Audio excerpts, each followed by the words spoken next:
Hello friends, welcome to daily news analysis of the Indian Express. Today the date is 8 September, so let's get started. First thing is here is a few words from former Prime Minister Dr. Manmohan Singh.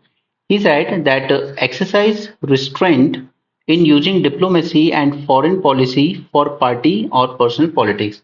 So indirectly he is targeting to PM Modi. Not important for us. What is important is that as a peaceful, large democracy, with constitutional values built since independence and a large growing economy, India commands immense respect globally. Okay, so focus on these important words. Peaceful, large democracy with constitutional values and growing economy. इस वजह से India की respect है. ठीक है. सो in his words कि India की respect किसी एक लीडर से नहीं आती है, चाहे वो पहले नेहरू जी रहे हो या आज प्राइम मिनिस्टर मोदी हो या बीच में कोई रहा हो. ओके, ये आती है क्योंकि we are a large or I can say largest democracy in the world with constitutional values. Okay, लेकिन जब हमारे कॉन्स्टिट्यूशन के अगेंस्ट ही इस तरह से हेट स्पीच का कल्चर प्रोपोगेट किया जाता है तो वो कहीं ना कहीं अच्छा नहीं है, वो वर्ल्ड ओवर इंडिया की इमेज को खराब करता है. Next, prime minister Modi is on trip to ASEAN summit. So यहाँ पर इन्होंने कुछ बातें कही हैं, जैसे ही called for joint efforts to strengthen the sovereignty and territorial integrity of all countries. So you can understand कि to whom he is targeting here, China. Okay, China का जो एक्सपेंशनिस्ट बिहेवियर है साउथ चाइना सी में, okay, उसके against बोल रहे हैं कि सभी को आपस में कोऑपरेट करना चाहिए to strengthen the sovereignty as well as territorial integrity of all countries. फिर इन्होंने पहले ये जो वर्ड्स कहे थे, ये रियली दीज वर्ड्स पूरे वर्ल्ड ने इनको बहुत अच्छे से लिया था. That today's era is not of war and dialogue and diplomacy is the only path to resolution. Okay, इस तरह के वर्ड्स अपने आंसर्स में आपको यूज करने चाहिए. नेक्स्ट इज, आज ग्लोब के सामने चैलेंजेस क्या हैं? Terrorism, extremism and geopolitical conflicts. It is important to adhere fully to international laws. So again बात यहाँ पर वही चाइना वाला एंगल आ जाता है कि वो यूएन क्लॉज को मानता नहीं है. ठीक है, यूएन क्लॉज क्या कहता है कि जो भी कंट्री है उसके आसपास का 200 नॉटिकल माइल्स का एरिया उसका एक्सक्लूसिव इकोनॉमिक जोन बनता है. ठीक है, तो फिलीपींस, इंडोनेशिया, मलेशिया, कई कंट्रीज का ईजेड ओवरलैप होता है चाइना के क्लेम से साउथ चाइना सी में, और वो अपना जो 9 डैश लाइन प्रिंसिपल है उसका, उसके अकॉर्डिंग वो पूरा साउथ चाइना सी को अपना टेरिटोरियल वाटर मानता है.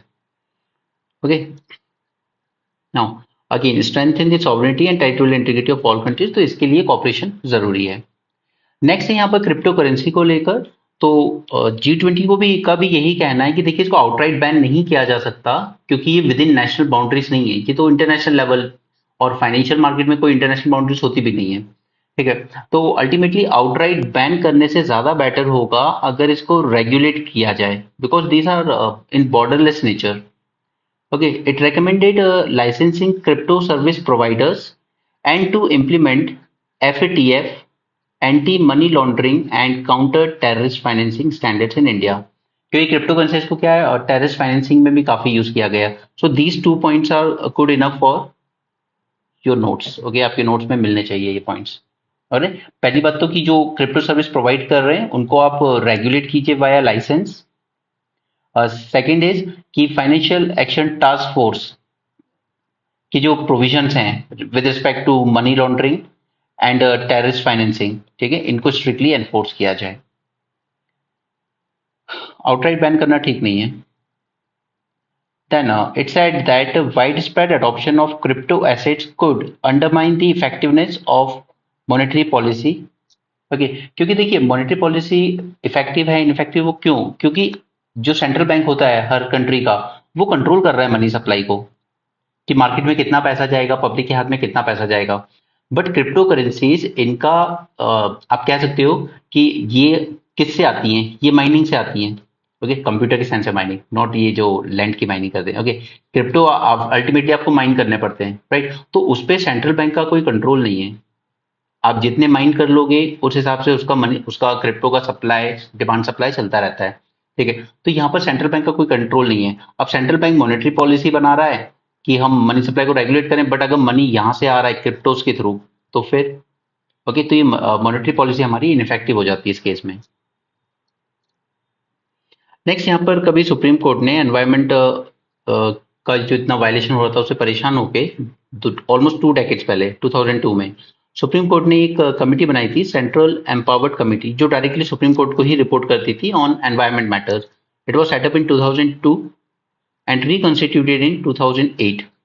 It filed thousands of reports on issues referred to it by apex court that have shaped the discourse around environment policy, such as compensatory afforestation, net present value of forest, Kudremukh mine, ये सब matters हैं। Okay, तो अब supreme court ने इसका control hand over कर दिया है टू एनवायरमेंट मिनिस्ट्री। अब ये सुप्रीम कोर्ट को रिपोर्ट नहीं करेगी, एनवायरमेंट मिनिस्ट्री को रिपोर्ट करेगी। Now this is some news worth reading for you, क्योंकि ये 2013 बैच की आईएएस ऑफिसर हैं, दिव्या मित्तल। ओके, तो इन्होंने क्या किया है कि यहाँ पर मिर्जापुर यूपी में एक गांव था जहां पर even after 75 years of independence water supply नहीं पहुंचा था। ओके, यहाँ विलेजर्स अभी भी टैंक्स पर रिलाई करते थे, वो भी प्राइवेट टैंक्स। ओके, जो ऑलमोस्ट आपको 800 रुपीज पर टैंकर पड़ता था। ठीक है, तो ये जब नई नई यहाँ पर आई थी तो इनका कहना है कि मैं यहाँ पर बॉटल से पानी पीने में भी मुझे शर्म आती थी अपने आप पर कि यहाँ लोगों को पानी नहीं मिल रहा है। ऑलराइट, तो फिर इन्होंने इस पे पर्सनली काफी एफर्ट्स डाले, और यहाँ का जो विलेज का चीफ है वो भी कह रहा है कि मैं पहले कई बार एमपी एमएलए इन सबसे रिक्वेस्ट कर चुका था, सबसे मिल चुका था, मैं कई बार कह रहा था, लेकिन कुछ नहीं हुआ। लेकिन डीएम साहिबा जब आई तब उसके बाद से यहाँ पे काम तेजी से हुआ और उन्होंने इंप्लीमेंट करके दिखाया और यहाँ पे पानी पहुंचा फाइनली गांव में। तो अल्टीमेटली ये हुआ कि इनका जब ट्रांसफर हुआ ना तो पूरा गांव के लोग अब रात को अपने यहाँ पर चूल्हा नहीं जलाया इन्होंने। जब इनका ट्रांसफर हो रहा था तब ये गए और फूलों की एकदम वर्षा करके इनका फेयरवेल दिया गया है। ओके, तो ये एक मोटिवेशन बनता है आपका कि क्यों सिविल सर्वेंट बनना चाहता है कोई। ठीक है, शी स्टडीड फ्रॉम आईआईटी से, और उसके बाद आईआईएम से भी इन्होंने अपना एमबीए किया, प्राइवेट जॉब भी की लंदन में। Then she came into IAS service, and this is something जिसके लिए जब लोगों से पूछा जाता है कि आप इंजीनियरिंग मेडिकल से यहाँ क्यों आना चाहते हैं, अगर आपके पास इस तरह का कोई विजन है, ऐसा पैशन है अपनी पब्लिक के लिए, अपनी सोसाइटी के लिए, तो ये वर्थ होता है फिर आना। लेकिन अब हुआ क्या, इनका ट्रांसफर क्यों किया गया? क्योंकि देखिए यहाँ पे क्या हुआ, जब पानी आया ना तो इन्होंने जल पूजन कर दिया। ओके, गांव वालों की रिक्वेस्ट भी किया था। तो यहाँ पे क्या किया है कि एक बीजेपी लीडर विपुल सिंह, इन्होंने लेटर लिख दिया चीफ मिनिस्टर को कंप्लेन करने के लिए कि ये जो हर घर जल योजना है ये तो प्राइम मिनिस्टर और चीफ मिनिस्टर ने लॉन्च की है। ओके, तो डीएम का तो काम होता है एक स्कीम को इम्प्लीमेंट करना, उनकी रिस्पॉन्सिबिलिटी है। ठीक है, तो इनॉग्रेशन इन्होंने खुद कर दिया, तो ये इनके प्रोटोकॉल का वायलेशन है, सर्विस प्रोटोकॉल का। ये गवर्नमेंट सर्वेंट कैसे कर सकता है ये, और ऊपर से आपने एमपी एमएलए को इनवाइट भी नहीं किया, तो इनको बुरा लग गया। आपने हमें कैसे इनवाइट नहीं किया, हमें क्रेडिट क्यों नहीं दिया इसका। हाँ, जोक्स अपार्ट, मैं सिर्फ आपको यहाँ पे दिखाना चाह रहा हूँ कि कितना अच्छा वर्क किया इन्होंने, एंड मोस्ट इम्पोर्टेंटली कि कैसे आप, जो हम कहते हैं ना, लाइक एज वी से कि people love DM. Okay, people's DM, वही वाली बात है। लेकिन अब होगा क्या कि इनके जाते ही सितंबर 4 को ये पाइप ना वापस से कुछ एंटी सोशलिस्ट एलिमेंट्स ने तोड़ दिया, और अगेन फिर से ये लोग गांव वाले फिर से उन टैंकर्स पर ही डिपेंड हो गए। तो आप समझ सकते हो कि जो लोग पैसा बनाते हैं इस चीज से, प्राइवेट टैंकर से, उन्होंने ही इस पाइपलाइन को फिर से तुड़वा दिया। ऑलराइट, तो इसलिए गांव वाले इनको बहुत मिस कर रहे हैं। It felt like a loved one had left and chulhas were not lit for that night. A video clip showed rose petals being showered on her and a tearful Mittal thanking people. IIM Bangalore से study की इन्होंने, और उससे पहले IIT Delhi से, and London में job भी करती थी। ऑलराइट, ये देखिए यहाँ पे one tanker that comes here at cost, but the worst thing is कि उन्होंने इंप्लीमेंट कर दिया, बट उसके बाद क्या किया, आपने तोड़ दिया वो पाइपलाइन। तो इसलिए कई बार पता है लोगों को खुद असर्टिव होना पड़ता है अपने राइट्स के लिए, ऐसे नहीं होगा, वरना आप सिर्फ एक पैसिव बेनिफिशियरी बन के नहीं रह सकते सोसाइटी में। You should be assertive for your rights. Anyway, that's enough motivation for you, अगर आपको लगता है कि इस सर्विस में ऐसा क्या है जो इतनी मेहनत मांगती है। चलिए नेक्स्ट हम लोग देखते हैं। अब देखिए, जो एक ज्वाइंट कम्युनिके इशू करना है इस कॉन्फ्रेंस के बाद, उसमें एक तो सबसे बड़ा इशू क्या आ रहा था, यूक्रेन और रशिया वॉर का। ठीक है, क्योंकि एक तो यूएस लेड वेस्टर्न अलायंस है और दूसरा रशिया चाइना अलायंस है। दोनों एग्री नहीं कर रहे हैं, क्योंकि यूएस लेड ऑर्गेनाइजेशन चाहता है कि इस पे स्ट्रॉन्ग स्टेटमेंट दिया जाए इस कन्फ्लिक्ट पे, और रशिया चाइना चाहते नहीं, तो कंसेंसस इस मैटर पे बन नहीं पा रहा है। ठीक है। दूसरा, खुद इंडिया चाइना के इश्यूज हैं। ठीक है, मैंने आपको बताया था कि एक तो आप वो महर्षि वर्ड यूज करने के अगेंस्ट हैं। चाइना चाहता है one belt one road initiative को यूज किया जाए स्टेटमेंट में, इंडिया उसके अगेंस्ट है। ठीक है। इंडिया चाहता है वासुदेव कुटुंबकम वर्ड यूज किया जाए, चाइना उसके अगेंस्ट है कि नहीं, आप अपनी लोकल लैंग्वेज का कोई वर्ड यूज नहीं कर सकते, क्योंकि ऐसा कभी हुआ नहीं है। ठीक है। अब तीसरा इशू निकल कर आया है क्लाइमेट चेंज को लेकर, क्योंकि यहाँ पर क्या है कि ये जो फॉसिल फ्यूल्स है इनको फेज आउट करने को लेकर कुछ स्टेटमेंट देना था, बट सऊदी अरेबिया के अगेंस्ट है वगैरह नहीं, ये ऐसे कोई स्टेटमेंट हम एग्री नहीं करेंगे, क्योंकि बाली समिट के टाइम भी यही बात निकल के आई थी, तो फिर वहां पे कॉम्प्रोमाइज करके ये स्टेटमेंट को थोड़ा सा लाइट किया गया था कि चलिए फॉसिल फ्यूल एलिमिनेट करने की बात नहीं करते हैं, बट फॉसिल फ्यूल्स पे दी जाने वाली सब्सिडी को एलिमिनेट करने की बात करते हैं। तो वहां पे तो चलो बात बन गई थी। तो अब ये तीन आप कह सकते हो कि जो हम कंसेंसस से स्टेटमेंट पब्लिश करना चाहते थे, joint communique at the end of G20 summit, तो उसमें ये तीन इश्यूज कंफ्लिक्ट क्रिएट कर रहे हैं। Alright. Negotiators of G20 grappling with another deal breaker paragraph on climate change beyond Russia-Ukraine conflict, वो तो अपने आप में है ही। Saudi Arabia is opposing reference to phasing down और phasing out of fossil fuels। आप इस स्टेटमेंट को यूज ना करें, ये सऊदी अरेबिया को ऑब्जेक्शन है इस बात से। बाली डिक्लेरेशन जो लास्ट ईयर हुआ था, उसमें हमने यूज किया था टर्म फेज आउट और rationalise over the medium term inefficient fossil fuel subsidies. Okay, आप जो सब्सिडीज दे रहे हैं फॉसिल फ्यूल्स पर वो बंद कीजिए, यानी कि जैसे हमारे यहाँ पहले होता था एडमिनिस्ट्रेट प्राइस थे ना पेट्रोल डीजल के, सरकार रेगुलेट करती थी, अब तो फ्री छोड़ दिए गए मार्केट पे। राइट। क्योंकि ये एनकरेज करती है वेस्टफुल कंजम्पशन। जैसे कैरोसिन पे अगर सब्सिडी मिलती है तो लोग क्या करते हैं, फिर वो क्लीन कुकिंग गैस की तरफ नहीं जाएंगे, वो कैरोसिन सस्ता मिल रहा है इस पे सब्सिडी है तो चलो यही यूज करते हैं। Right. Some of the developed countries want the paragraph to go beyond this and make more pronounced commitment at G20 communique। ये जो डेवलप कंट्रीज है वो चाहती हैं कि फॉसिल फ्यूल के अगेंस्ट एक स्ट्रॉन्ग स्टेटमेंट दिया जाए। आगे बढ़ते हैं। स्वच्छ वायु सर्वेक्षण 23 की जो रिपोर्ट आएगी उसमें इंदौर ने टॉप किया है। ओके, सेकंड रैंक पर है आगरा, थर्ड पर है थाने। तो इंदौर तो वाकई हमने देखा हुआ है, तो वो तो है वाकई इतना क्लीन कि वो डिजर्व करता है। बाकी आप लोग आगरा थाने से होंगे तो आप बेटर जानते होंगे वहाँ का।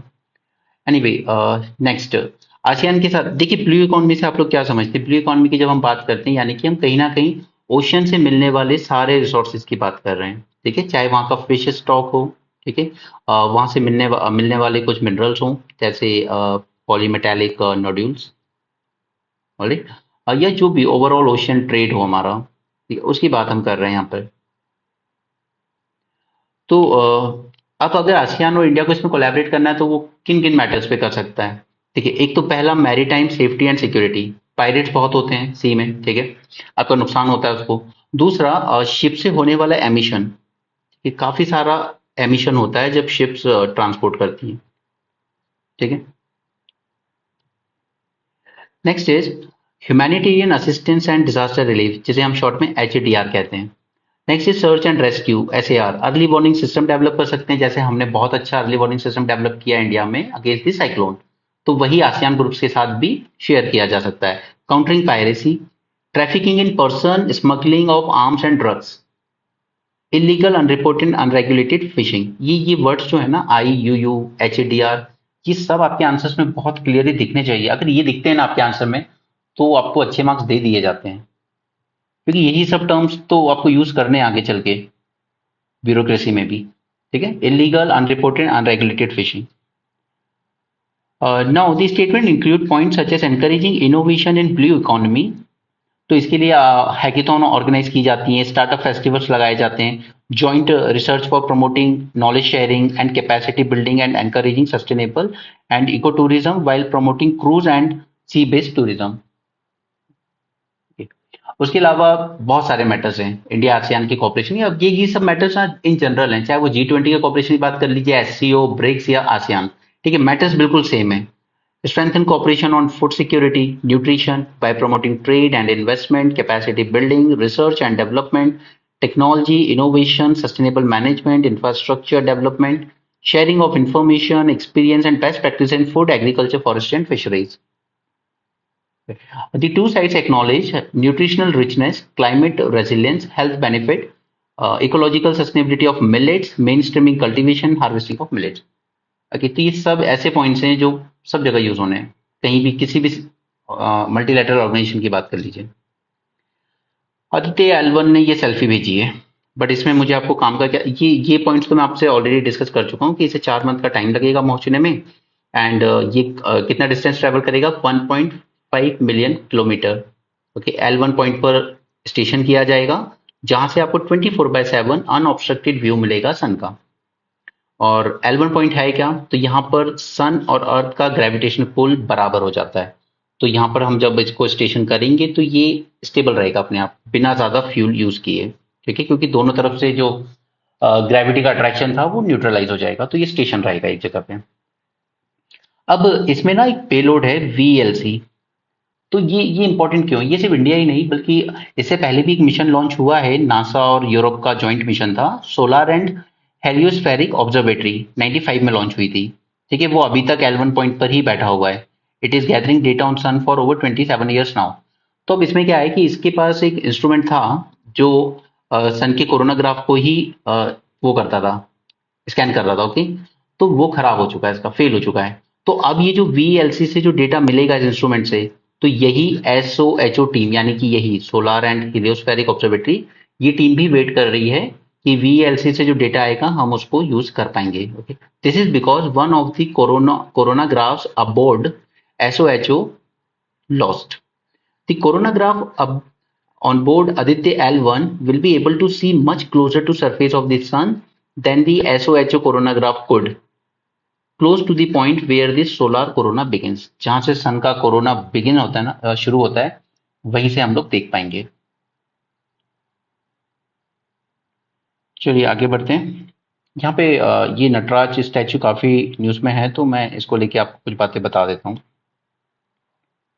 देखिए, ये शिव जी को चतुर्भुज पोज में दिखाया गया है। तो ये जो आप ये हैंड जो देख रहे हैं सबसे ऊपर, ठीक है, राइट अपर, इस हाथ में होता है डमरू, जो क्या करता है कि सभी जीव जितने भी हैं यूनिवर्स में उन सबको एक रिदम में लाता है। ओके, ये राइट अपर हैंड में। देन राइट लोअर हैंड, ये है अभय मुद्रा में। ओके, लेफ्ट अपर हैंड ये अग्नि में, जो दिखाता है कि उनके पास ताकत है यूनिवर्स यानी वर्ल्ड को डिस्ट्रॉय करने की, लेफ्ट अपर हैंड में। ठीक है, फिर right upper hand plus this leg plus this left upper hand. Okay, ये दोनों मिलके ये बताते हैं, ये हाथ जो है ना, ये इनके पैर की तरफ इशारा कर रहा है। तो ये डिवोटीज को बता रहा है you can seek refugee here. Alright, और नीचे ये जो आप एक डॉर्फ देख रहे हैं, ठीक है, ये सिग्निफाई करता है इल्यूजन को। ठीक है, तो अब ये जो बनाया गया है ना, इसके जो डिजाइनर हैं, इनका नाम है ये श्रीकंद सतपति। इन्होंने और इनको भी शायद 2 या 3 भाइयों ने मिलकर बनाया है। ठीक है, तो इन्होंने इसका जो डिजाइन इंस्पायर है 3 मंदिरों में जो बना हुआ है स्टैचू उससे। एक है थिल्लई नटराज टेम्पल जो चिदम्बरम में है, next is Uma Maheshwar temple Koneri Rajapuram में है, एंड बृहदेश्वर टेम्पल जो तंजावुर में है। तो कई बार अगर टेम्पल्स पे क्वेश्चन आ जाए तो थोड़ा याद रखना, एटलीस्ट ये वाला जरूर याद रखना, Brihadeshwara temple Thanjavur, this is important one. तीनों टेम्पल बनाए गए ड्यूरिंग टाइम ऑफ चोलास, जिन्होंने रूल किया था 9th से 11th सेंचुरी AD तक।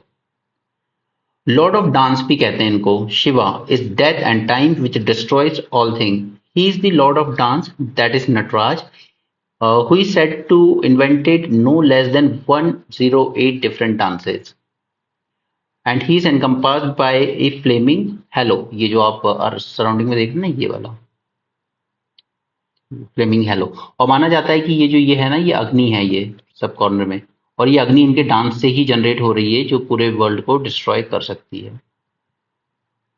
राइट, यहाँ पे वही सब दिया है। डमरू है एक हाथ में, तो draw all creatures into rhythmic motion. ठीक है, एक हाथ में अग्नि है, इधर वाला, ये वाला जो हाथ मैंने बताया इसमें अग्नि है, यानी कि he had power to destroy the universe. ठीक है, एक डॉर्फ लाइक फिगर है नीचे जो रिप्रेजेंट करता है इल्यूजन को।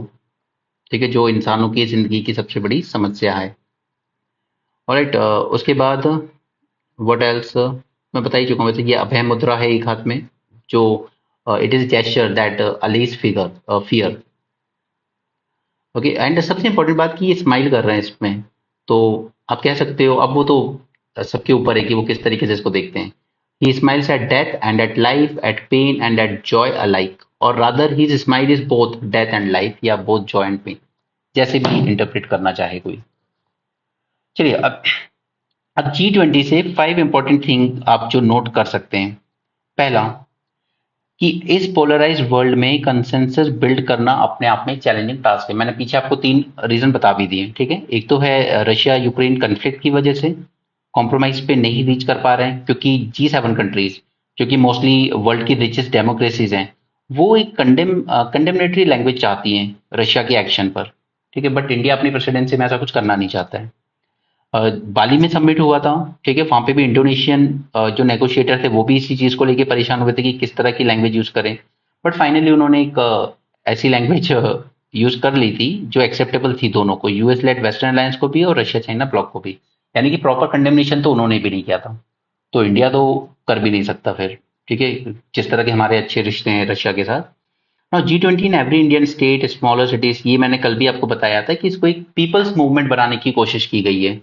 India reimagined the presidency in a way no host has done so far. 200 से ज्यादा मीटिंग 50 से ज्यादा लोकेशंस पर 32 different state and union territories में की गई है, इवन टीयर 2 टाउन्स में भी की गई है। सो शायद वो टाइम आएगा जब फॉरेन पॉलिसी और डिप्लोमेसी भी इलेक्शन में एक इंपॉर्टेंट पॉइंट बनेंगे। नाउ नेक्स्ट इज कुछ एम्बिशियस प्रपोजल रखे गए हैं जो इंडिया चाहता है, जैसे डिजिटल पब्लिक इंफ्रास्ट्रक्चर, ठीक है। कल हम इसके बारे में बात कर चुके हैं ऑलरेडी। जेंडर पे एक ग्रुप बनाया गया है, ठीक है। डेवलपमेंट पे एक स्टार्टअप 20 ग्रुप बनाया है, परसों बताया था ये मैंने आपको, ठीक है। मल्टीलैटरल फोरम्स के रिफॉर्म की भी बात की गई है। क्लाइमेट चेंज, तो उसी को सऊदी अरेबिया पसंद नहीं कर रहा है कि आप ऐसे स्ट्रॉन्ग लैंग्वेज यूज नहीं करेंगे फॉसिल फ्यूल एलिमिनेशन पर, हमारी तो इकोनॉमी उसी पे डिपेंड है। Next is about health, future pandemics, use of technology and so on. अगले प्रेसिडेंट होंगे ब्राजील और उसके बाद साउथ अफ्रीका।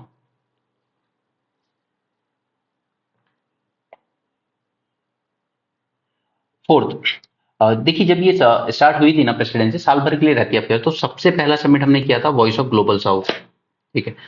तो एक तो ये समिट ऐसे टाइम पे हो रहा था जब वर्ल्ड की इकोनॉमी एक शॉक झेल रही थी, कोविड पैंडेमिक की वजह से भी और रशिया यूक्रेन वॉर की वजह से, क्योंकि रशिया यूक्रेन वॉर के बाद आपके फूड प्राइसेस, फ्यूल, फर्टिलाइजर की प्राइसेस सब बढ़ गए थे, ठीक है। तो हमने समिट ऑर्गेनाइज किया वॉइस ऑफ ग्लोबल साउथ, जिसे अटेंड किया 120 कंट्रीज से ज्यादा कंट्रीज हैं।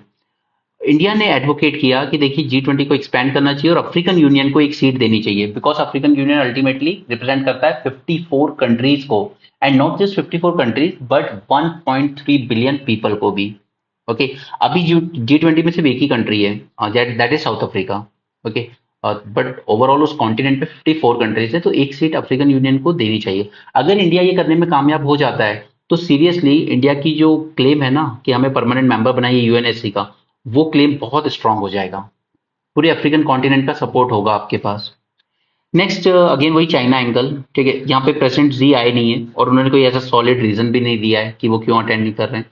तो अल्टीमेटली कहीं ना कहीं न्यू दिल्ली और बीजिंग अपने पर्सनल डिफरेंसेस को बाहर नहीं रख पा रहे हैं, even from multilateral summits. Okay, तो कहीं ना कहीं रशिया चाइना के साथ हमारे रिलेशन पाकिस्तान के रास्ते पर ही जा रहे हैं, क्योंकि अल्टीमेटली क्या हुआ, सार्क जो था वो पूरी तरह डोरमेंट हो ही गया ना पाकिस्तान की वजह से, ठीक है। तो हम लोग जब इतनी जगह कॉपरेट कर सकते हैं, यूनाइटेड नेशन में, ब्रिक्स में, एससीओ में, सीओपी में, G20 में क्यों नहीं कर पा रहे हो, ठीक है। तो हम नहीं चाहते कि चाइना और इंडिया के रिलेशन उस वे में जाएं जहां पे पाकिस्तान के साथ गए हमारे रिलेशन। चलिए, यहाँ पे एक अच्छी न्यूज है कि साइंटिस्ट ने ह्यूमन एम्ब्रायो ग्रो कर दिया है विदाउट यूजिंग एग और sperm. Okay, they use a mix of stem cell which was able to spontaneously assemble into an embryo like structure. Okay, now scientist कह रहे हैं कि ये मोस्ट कंप्लीट मॉडल है 14 डेज ओल्ड ह्यूमन एम्ब्रायो का। ऐसे 6 models तैयार किए गए थे, लेकिन कोई सा भी पूरी तरह से रेप्लिकेट नहीं कर पाया, सिर्फ अर्ली स्टेजेस दिखा पाए वो एम्ब्रायो की। और इससे कुछ अंडरस्टैंडिंग तो क्लियर होगी, क्योंकि देखिए एथिकली तो पॉसिबल नहीं है कि आप एक एम्ब्रायो बनाइए और फिर उसको प्लांट कर दीजिए अंडर बॉडी में और फिर उसको रेगुलरली स्टडी करते रहिए, ठीक है। वो एथिकली पॉसिबल नहीं है। पहले तो ये देखते हैं कि इन्होंने बनाया कैसे। तो इन्होंने यूज किया स्टेम सेल एंड केमिकल्स का स्मॉल, और इसका पूरा नहीं, मतलब इसमें तो एक छोटे से स्मॉल पोर्शन से अपने आप ही स्पॉन्टेनियसली असेंबल हुआ into different type of cells that form the foetus. Alright. और इसके अलावा फोएटस के अलावा जो न्यूट्रिएंट्स प्रोवाइड कर सकते हैं फोएटस को, या cells that lay out the plant for development of body, और cells that create structure like placenta and umbilical cord. But the problem is that only 1% of this mixture actually assembled spontaneously, making the process not very efficient. Okay, तो ये important नहीं है कि कैसे किया, important ये है कि इसका सिग्निफिकेंस क्या होगा। ठीक है, इससे क्या मदद मिलेगी हमें। तो देखिए, सबसे पहली मदद तो ये मिलेगी, this research is crucial because in initial days of embryo development सबसे ज्यादा मिसकैरेज होते हैं। ओके, बर्थ डिफेक्ट इसी टाइम पर आते हैं, जो अर्ली स्टेज होती है ना एम्ब्रायो की, उसी में मिसकैरेज होने के चांसेस भी सबसे ज्यादा होते हैं, और बर्थ डिफेक्ट भी यहीं पर अकर होते हैं। तो अगर हम इसको बेटर समझ पाएंगे, इनिशियल डेज में एम्ब्रायो कैसे बन रहा है, तो शायद हम इन बर्थ डिफेक्ट्स को दूर कर पाएंगे। Okay, now it will also help understand genetic and inherited disease better. Okay, कई जेनेटिक डिजीज जो होते हैं उनको बेटर तरीके से समझ पाएंगे। Next, the understanding of why some embryo develop normally, retain proper genetic code, and implant properly in the womb, while other do not. Okay, अगर ये भी समझ पाएंगे तो ये जो सक्सेस रेट होता है इन विट्रो फर्टिलाइजेशन का, ठीक है, कि जब आपने एम्ब्रायो प्लांट कर दिया वॉम में, तो कभी सक्सेस मिल जाती है, कभी नहीं मिल पाती है। ओके, तो ये क्यों होता है, अगर ये भी समझ पाएंगे तो इसका जो सक्सेस रेट है इन विट्रो फर्टिलाइजेशन का वो भी इंप्रूव हो पाएगा। Next is it allows scientists to understand genetic, epigenetic, environmental effects on developing embryo. They are slowly mimicking the organization of cell as seen in real embryo, and thus bringing us closer to understanding how genetic defects lead to certain disease and how futuristic genetic medicine can be implemented. बाकी ये सब छोड़ दीजिए, ये सब आपके exam point of view से काम करनी है, वो मेडिकल के लोगों के लिए ठीक है। ठीक है, हमारे लिए सिर्फ इंपॉर्टेंट है कि ये इंपॉर्टेंट क्यों है ये रिसर्च हमारे लिए। ठीक है, क्योंकि जेनेटिक डिजीज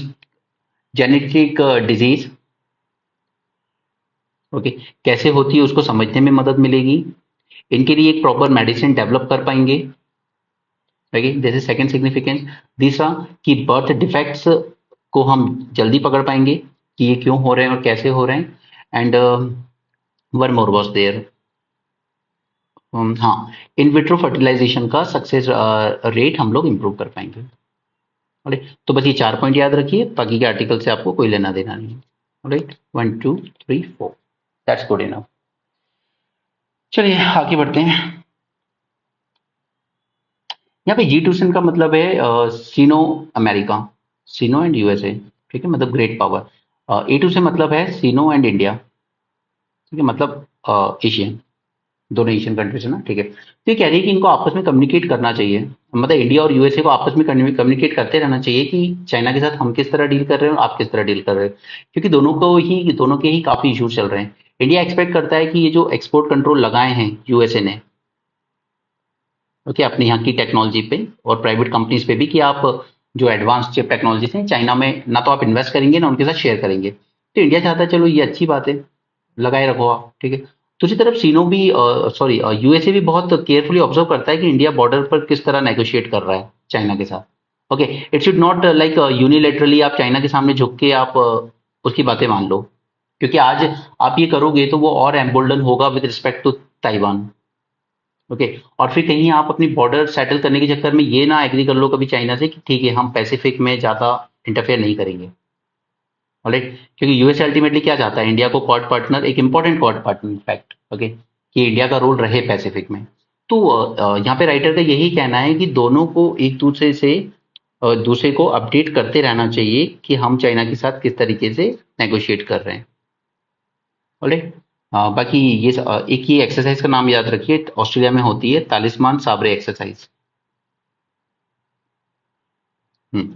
अब देखते हैं कि इंडिया क्या एक्सपेक्ट कर रहा है यूएसए से और यूएसए क्या एक्सपेक्ट करता है हमसे। हमारा ये मानना है कि Washington didn't do enough to deter China's militarisation of South China C.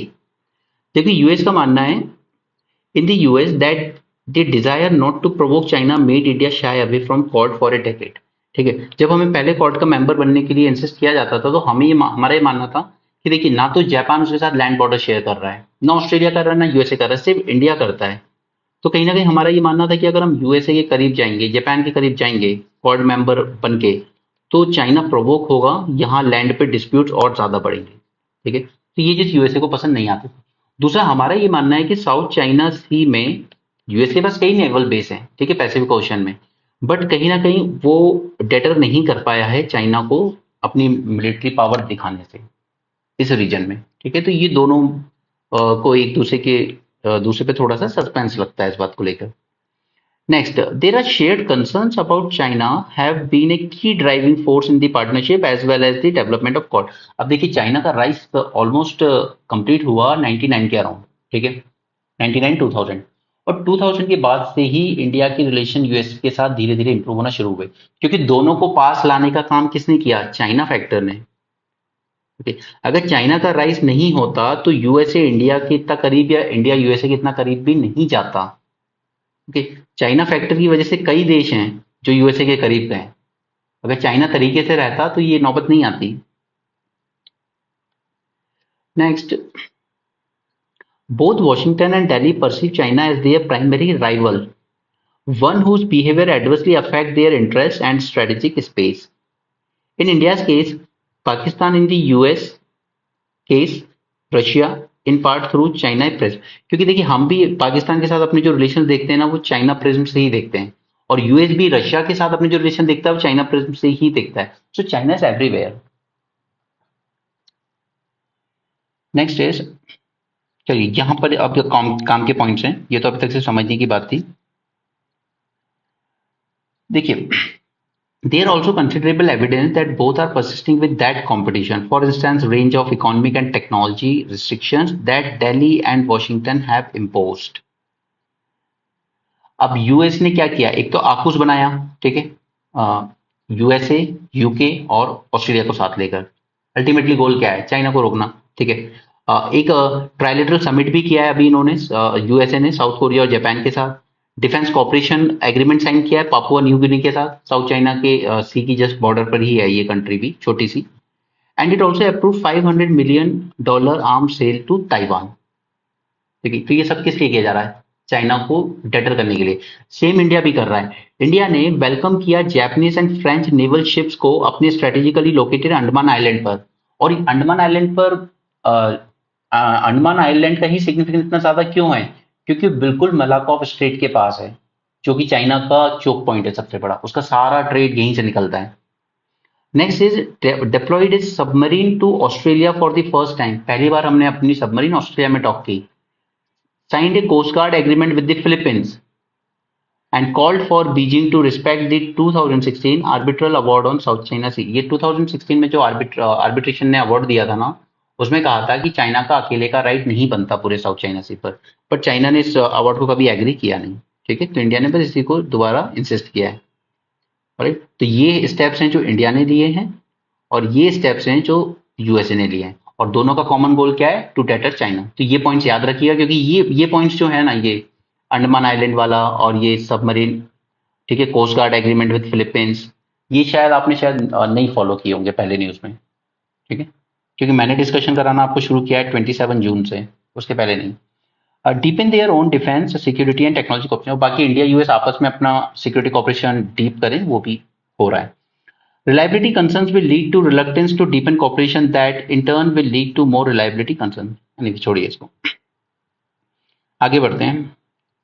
USA के साथ ना हमने civil nuclear cooperation deal sign की थी, ठीक है, याद होगा आपको मनमोहन सिंह गवर्नमेंट के टाइम।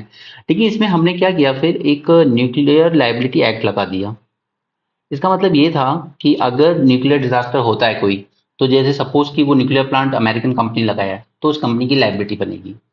ये बात यूएसए को पसंद नहीं आई, ना ही किसी प्राइवेट कंपनी को। अल्टीमेटली क्या हुआ कि यूएसए या कोई भी फॉरेन इन्वेस्टमेंट ज्यादा आया नहीं एटॉमिक पावर प्लांट्स में इंडिया में। ठीक है, तो पहले तो इसको ठीक करना जरूरी है। नेक्स्ट, दूसरा कॉपरेशन क्या कर सकते हैं इंडिया यूएस? मैंने आपको पढ़ाया है स्मॉल एंड मॉड्यूलर रिएक्टर। ठीक है, बना भी सकते हैं दोनों मिलके और एक्सपोर्ट भी कर सकते हैं थर्ड कंट्री को। इस पे मैंने पूरा लेक्चर दिया, प्लीज इस एसएमआर को तैयार कर लेना, इसको छोड़ना नहीं, ना प्रीलिम्स के लिए ना मेंस के लिए। मैंने इसमें जितने जरूरी पॉइंट है वो सारे दिए आपको। नाउ कहीं ना कहीं हमें थोड़ा सा प्राइवेटाइज करने की भी जरूरत है सिविल न्यूक्लियर प्रोग्राम को, क्योंकि ये क्या है कि यहाँ पे जिस तरह का न्यूक्लियर फ्यूल यूज हो रहा है, तो प्राइवेट प्लेयर्स को अलाउ नहीं किया जाता है इसमें सेफ्टी कंसर्न की वजह से। बट एसएमआर के लेक्चर में मैंने आपको बताया है कि यहाँ पर हम प्राइवेट ऑर्गेनाइजेशन को अलाउ कर सकते हैं, प्रोवाइडेड प्रोवाइडेड कि जो स्पेंट फ्यूल है रेडियो एक्टिव, ठीक है, वो सिर्फ पब्लिक सेक्टर यानी कि गवर्नमेंट की ही जिम्मेदारी रहे। ठीक है, इस फ्यूल को लेकर लापरवाही नहीं कर सकते। बाकी एसएमआर रिएक्टर ऑपरेट करना और बनाना, इसकी जिम्मेदारी प्राइवेट प्लेयर को दी जा सकती है। ठीक है, क्योंकि हमने अभी जो रिजल्ट्स देखे हैं, जो हमने पार्शियल प्राइवेटाइजेशन किया है स्पेस प्रोग्राम का और डिफेंस सेक्टर का, उसमें रिजल्ट काफी एनकरेजिंग रहे। तो न्यूक्लियर सेक्टर में भी, एटॉमिक सेक्टर में भी हम प्राइवेटाइजेशन को थोड़ा अलाउ कर सकते हैं and reclaim its leadership of global nuclear industry that it had ceded to South Korea and China. यहाँ पर कैलिफोर्निया यूएसए का एक स्टेट है। अब इसने बहुत अच्छा किया है कि इसने एक आप कह सकते हो कि कास्ट बेस्ड डिस्क्रिमिनेशन को रोकने के लिए एक प्रॉपर लॉ पास किया है। ठीक है, क्योंकि क्या कहा जाता है कि इंडियंस को अगर आर्कटिक को अंटार्कटिका में भी भेज दोगे ना, तो वो अपने साथ अपनी कास्ट लेकर जाएंगे। On lighter note it is said, okay. तो यूएसए में भी एक ऐसे ही केस आया था जहां पर दो इंजीनियर्स ने एक दलित इंजीनियर्स के साथ कुछ डिस्क्रिमिनेशन किया था। ओके, तो उसी के अगेंस्ट ये कोशिश की गई कि इस तरह का लॉ बनाया जाए कि ये डिस्क्रिमिनेशन रोका जाए। ठीक है, बस इतनी सी ही न्यूज़ है, इसमें और कुछ ज़्यादा काम का नहीं है आपके। आगे बढ़ते हैं। देखिए, ये पूरा आर्टिकल आपका हमारे फिजिकल डेफिसिट और उसकी लिमिट को हम हर बार ब्रीच कर जाते हैं उस पर है। तो इसको मैं सेपरेटली कराऊंगा आपको, ये ऐसे नहीं समझ में आएगा पूरा, क्योंकि मुझे आपको revenue deficit, effective revenue deficit, physical deficit, ये सब टर्म्स क्लियर करने होंगे। Money bill of finance bill की बात करनी होगी। उसके बाद एनके सिंह पैनल जो रिव्यू करने के लिए बना था एफआरबीएम बिल को, एक्ट को, ठीक है, उन्होंने जो रिकमेंडेशन दी है उसकी बात करेंगे हम। तो इसके लिए प्रॉपर पूरा लेक्चर बनाने की जरूरत पड़ेगी, वो ऐसे नहीं होगा। नाउ अगेन यहाँ पर ही मैंने आपको ऑलरेडी एक सेपरेट लेक्चर बना के दिया हुआ है ओवर क्रिटिकल मिनरल्स, अगर आपने देखा होगा। ठीक है, तो ये आर्टिकल आपको पूरा समझ में आ जाएगा। पर यहाँ पर जो मिनिस्टर लिख रहे हैं उनका कहना है कि G20 समिट का हमें यूज करना चाहिए कि एक प्रॉपर रिलायबल सप्लाई चेन बनाई जा सके क्रिटिकल मिनरल्स के लिए। फिर अभी तक क्या है कि इसमें चाइना का टोटल डोमिनेशन है, टोटल सबसे ज्यादा माइनिंग भी वही होती है, और जहां दूसरी कंट्री से माइनिंग होती भी है इन रेयर अर्थ मटेरियल्स की, तो उनकी प्रोसेसिंग चाइना में ही आके होती है। और चाहे आप ऑस्ट्रेलिया में माइनिंग कर लीजिए या चिली अर्जेंटीना में, प्रोसेसिंग के लिए लाओगे आप चाइना में ही। ओके, तो कोविड के टाइम पर इनकी काफी क्राइसिस हो गई थी, जब वहां पर लॉकडाउन लगा था चाइना में, तो इसका सप्लाई चेन डिस्टर्ब हो गया था। और अल्टीमेटली हुआ क्या था कि इवन इंडिया की भी ऑटोमोबाइल इंडस्ट्री डाउन हो गई थी, क्योंकि अल्टीमेटली बैटरी वगैरह सब में ये यूज होते हैं। सेम इन्होंने 2010 के आसपास जापान को रेयर अर्थ मिनरल्स देना बैन कर दिया था। कुछ सेनकाकू आइलैंड को लेकर इनके आपस में इशू थे। ठीक है, तो जापान ने भी सफर किया था ये। तो अल्टीमेटली हमें एक reliable supply, global supply chain बनाने की जरूरत है। चलिए, now these are critical minerals for clean energy transition. ठीक है, there is need to maintain reliable, responsible and sustainable supply chain of such critical minerals and materials. Because इनका कोई substitute नहीं है। जैसे कोबाल्ट है, लिथियम है, सिलिकॉन है, ग्रेफाइट है, रेयर अर्थ एलिमेंट्स हैं, ये सब क्लीन टेक्नोलॉजीज में यूज होते हैं, सोलर मॉड्यूल बनाने के लिए, विंड टर्बाइंस बनाने के लिए, बैटरीज बनाने के लिए। ठीक है, तो अगर हमें ग्रीन एनर्जी की तरफ ट्रांजिशन करना है तो ये एलिमेंट्स बहुत जरूरी है, क्योंकि हमने टारगेट सेट किया है कि हम 500 गीगावाट नॉन फॉसिल से अपनी पावर कैपेसिटी जनरेट करेंगे बाय 2030। एमिशन इंटेंसिटी हमें रिड्यूस करनी है बाय 45% बिलो 2005 लेवल बाय 2030। ये पंच अमृत की ही प्रोविजन है, आपने पढ़ा होगा अगर करंट अफेयर में, तो ये जो प्राइम मिनिस्टर ने दिए थे। Next, the global supply chain of critical minerals are complex and vulnerable to unforeseen disruptions caused by vagaries of trade treaties, geopolitical factors, and natural disasters. It is also important for us to reducing our import dependence, strengthen national security, and developing a domestic value chain to cater the growing demand.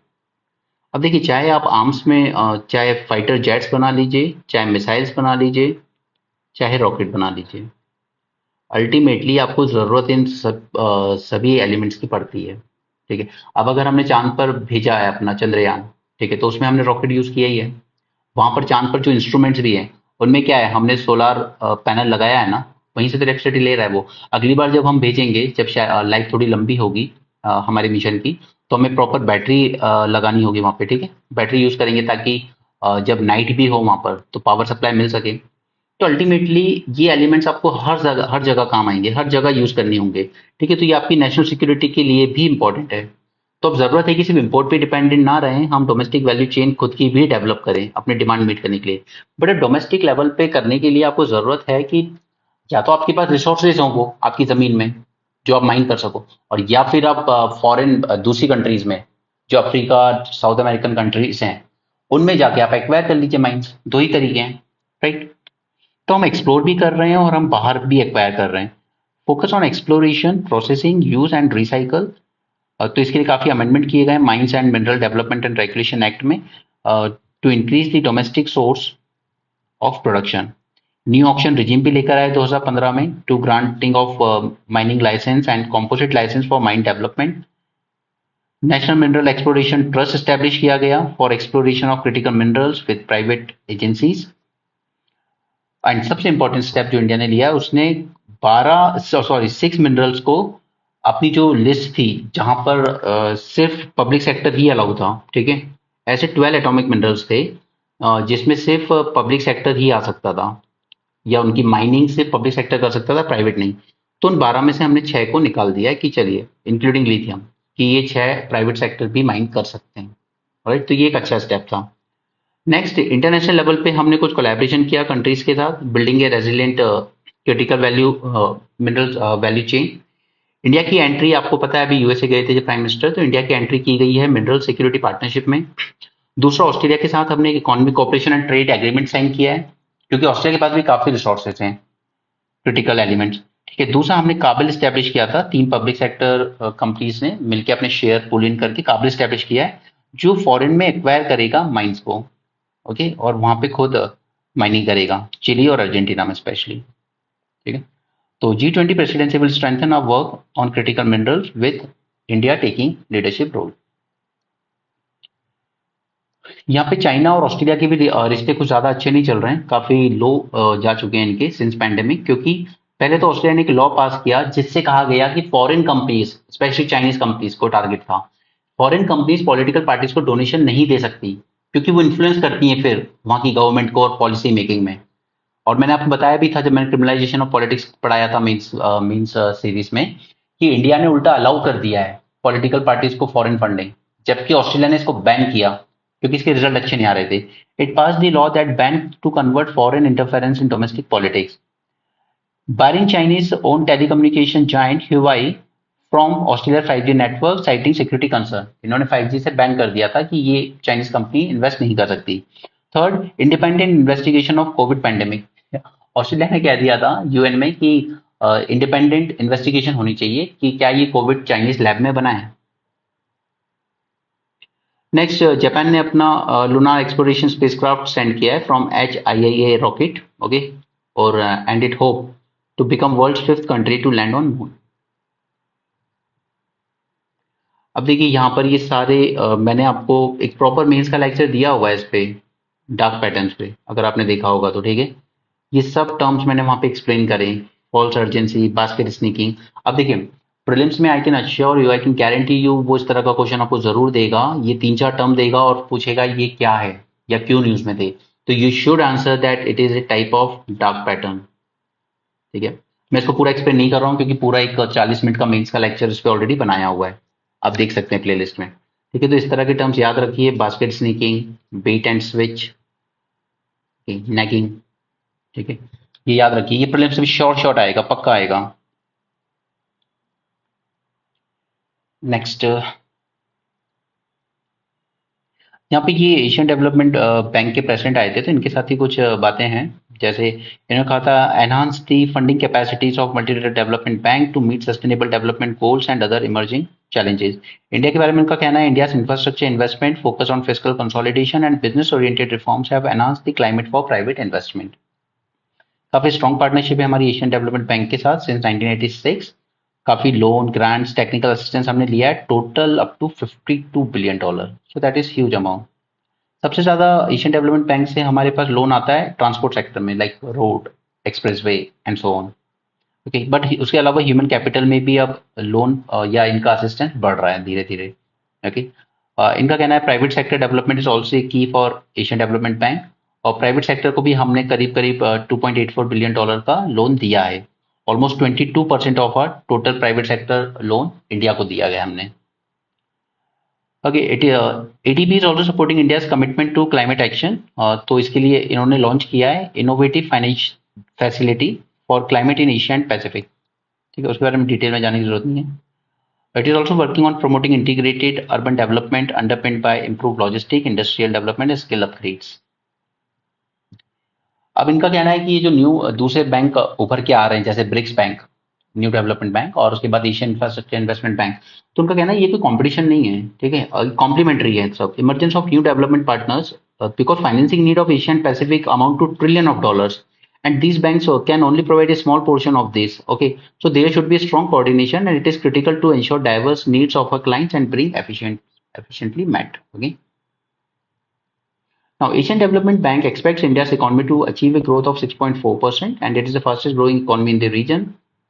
And government's early focus on capital expenditure is good and the domestic private sector demand remains robust.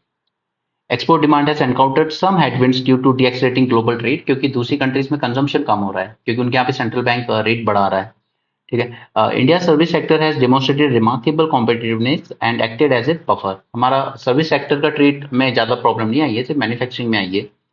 Government infrastructure investment complemented by its focus on fiscal consolidation and business-oriented reforms to reduce compliance burden on enterprises, enhance the climate for private investment. All right, so I think that's it for today. And please आप mains की series को miss मत कीजिए। अगर आप ऐसे miss करते रहेंगे ना तो ये चीजें बार बार जो आती रहती है बीच में, फिर आपको उनको डिटेल में बार बार पढ़ना पड़ेगा। एक बार मेंस में पढ़ लो उसको, उसके नोट्स बना लो, रिवाइज करो, तो 4 बार सब चीजें क्लियर हो जाएंगी। ओके, तो आपका यहाँ पे टाइम बचेगा एटलीस्ट। ठीक है, वरना न्यूज़पेपर में रोज वही चीज समझाने में मेरा भी टाइम जाएगा और आपका भी। Anyway, so that's it for this session. Thanks for joining and keep learning.